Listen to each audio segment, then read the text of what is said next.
What I should have mentioned at the beginning was some house rules, so I apologize for being a very, very bad chairperson for this session so far. What I should have said to you is that in case of any emergencies, if we have to leave the building, please follow the signs of the green man and do not use any elevators. Hopefully we will not have any problems.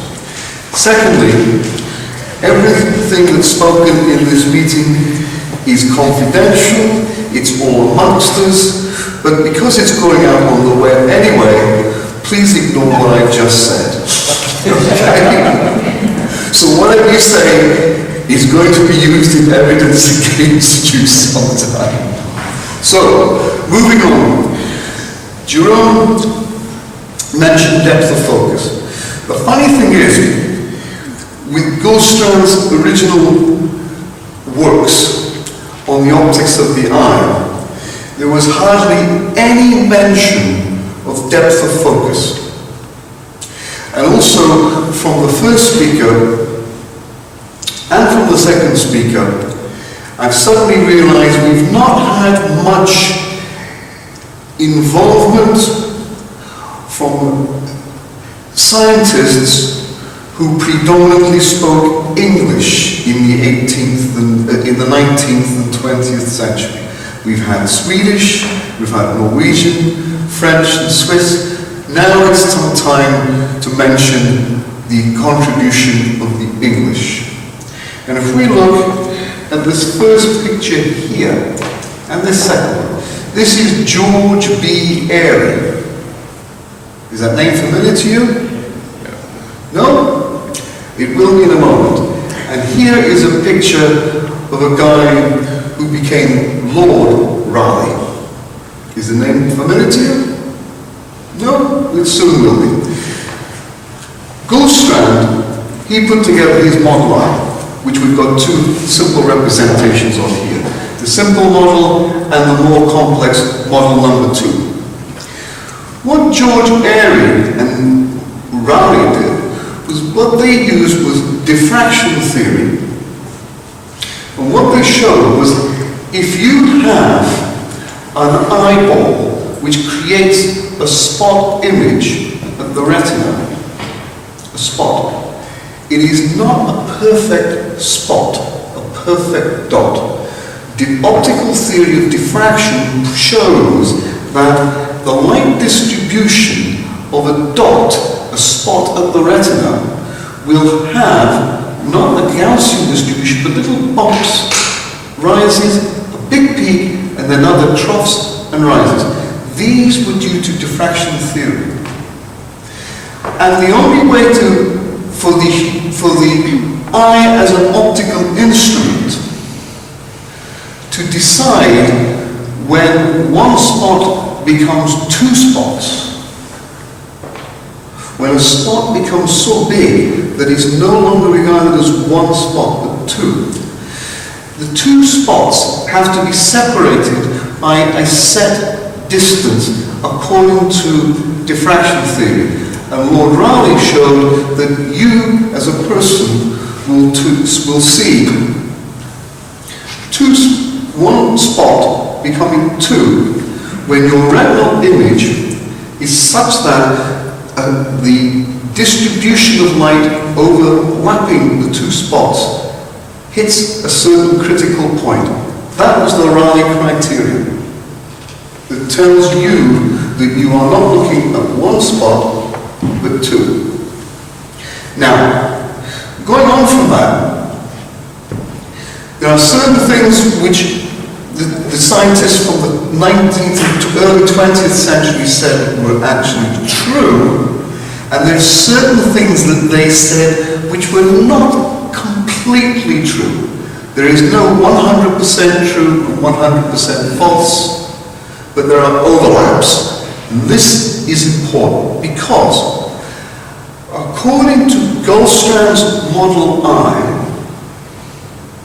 and according to the work of George Airy and Lord Raleigh, all of these optical prescriptions are different. Would you agree? If you look at these prescriptions, you all know what an optical prescription is. All of these prescriptions are different. But all of these prescriptions are the same prescription for a 37-year-old male patient who was refracted on the 22nd of June last year, almost a year ago, by 3 different optometrists on the same day. Okay? So, if Goldstrand's model was perfectly correct, and if the Raleigh criterion, the work of George Airy, was perfectly correct, why did these 3 optometrists get 3 different results for the same patient? Now you could argue the patient wasn't very smart, wasn't very bright. Yes, this was a very bright patient. But this gives you an idea of how much you and this 37-year-old patient could tolerate. Most of us, as clinicians or scientists, think that we can walk or even run on water. You can't. The margin of error when you refract somebody is of the order plus or minus 0.34 to plus or minus half a diopter. How do we know this? We know this simply from clinical studies by these individuals noted here. And this phrase at the bottom is important. Some of you may recognize this phrase. I know one person certainly knows what this phrase means. Nullius convergere. In round terms, don't take anybody's word for it. If you don't believe the figures that you see from this presentation and others later today, then find out for yourself. These are the errors of simple refraction. The optics of the eye is such that these kind of errors of refraction should not be tolerated. But the human eyeball is inside a head with a brain. And that is where the errors start. This is why we have this range of tolerance. Now, if we have a range of tolerance, perhaps we have a range that the eye can tolerate an image as remaining clear. The depth of focus mustn't be confused with depth of field. The depth of focus, as I'm going to point out in this diagram here, is the range the retinal image can be in focus and out of focus, but tolerated by the human eye. The depth of field is this range translated into real space. The eyeball as an object, as a perfect optical device, as a perfect optical device, should only have, can only resolve 2 dots on the retina separated by between 0.003 millimeters and 0.004 millimeters. These figures here, published in the 50s up to 2000, these shows what is the range of tolerance of an image on the retina. And these tolerances are on par with the size of a corneal, of a retinal cone. Okay? So, in theory, the eyeball is a fantastic optical device which can tolerate very, very little. But in reality, we know that the real depth of focus of the eye is much higher than pure physics tells us. Why is that? The reason why is that as you are looking at this screen and then taking some notes if you wish, You think your eyes are perfectly still. You think your eyes are remaining still. If you looked at my finger, as far as you are concerned, your eyes are remaining perfectly still. No, they're not. Your eyes are constantly moving. There is a constant, irregular, this tremor, this flicks and this drifts. Some of you might even be drifting into sleep, but there are still drifts. Okay? Now, because of these irregular movements and tremors of your eyeballs, the retinal image is also moving. But you are not aware of your retinal image moving. Why? Because you're cool, calm, and collected. But your retinal image is moving. Now, at the same time, your eyes are blinking every so many seconds. When you are reading, you are blinking round about once every 15 seconds. You are concentrating. When you are walking around, when you're talking to each other, right, you are blinking much more than once every 15 seconds. You are blinking round about once every 5-10 seconds. No, you're blinking once every 4-5 seconds. Okay? What this means is that your retinal image is moving, it is becoming blurred, but you do not know that it's doing that. Because your consciousness phases that out. What this means is that the retinal image could change by up to 0.1 millimeters and you won't even know. Unless you concentrate, you do not know if your retinal image is made more blurred by up to 0.01 millimeters. So, what does that mean? It means that your depth of field is much bigger than you think it is. Jerome talked about accommodation. The eye, and as time goes on, your lens becomes stiffer. But at the same time, as you are looking, you believe your retinal image is steady, but your lens is doing this. There are micro fluctuations occurring all the time, and they are in tune to your heartbeat. And because John Marshall had 2 cups of Portuguese coffee this morning, his heartbeat's going like this. So his micro fluctuations are going so fast that we can't keep up with them. That's why John is so laid back and calm. Because he's completely unaware that his lens is shaking, and he's completely unaware that his retinal image is moving because his brain is remaining cool, calm, and collected. So, your depth of focus will actually depend on your pupil, how far away your object is that you're looking at, and the movements of the eye. The depth of focus in relation to the size of the pupil. This is some recent data that we've collected with Kleist.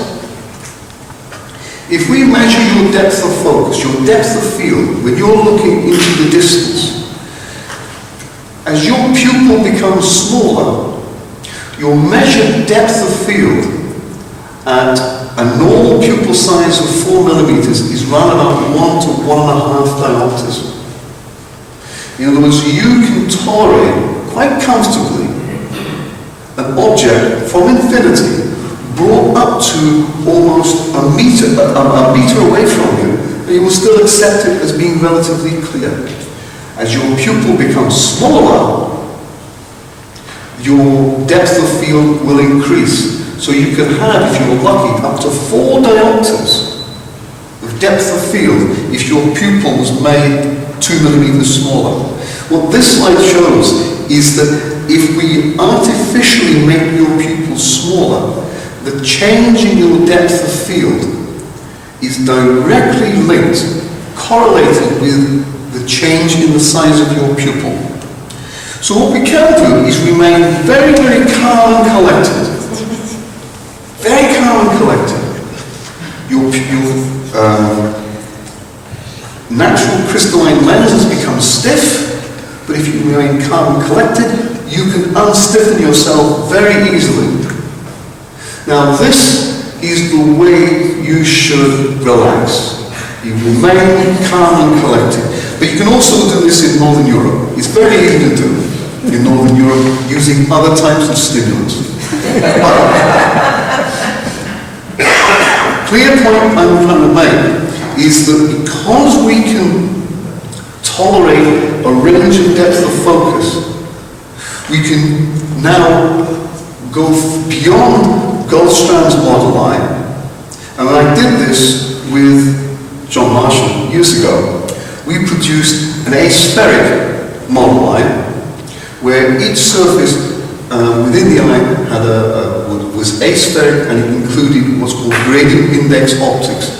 We went a little bit further. We published on it, as I said, in 1998, or earlier than that. Using our model line, knowing how much of a depth of focus the eye can tolerate, how much could we make in terms of putting in an artificial type of implant lens, either bispherical, aspherical design into an eyeball, how much of a depth of focus could we possibly achieve?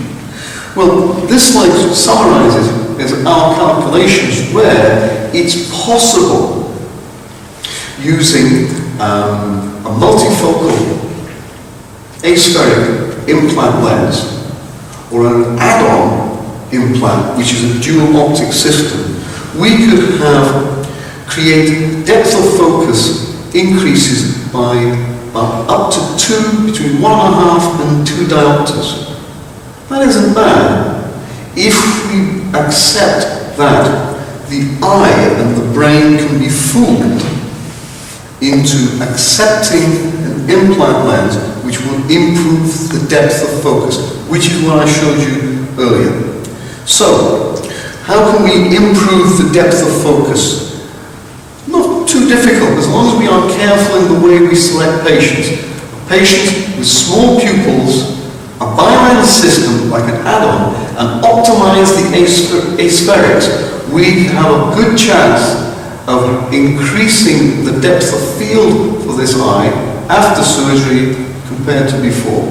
The patients or the eye that is not going to do well is the eye that's got a big pupil that has a monofocal IOL which has an insufficient asphericity. That isn't going to work. By sticking to this simple 3-part system, we've got a good chance of improving depth of focus and therefore correcting vision in post-cataract and possibly pre-cataractous patients too.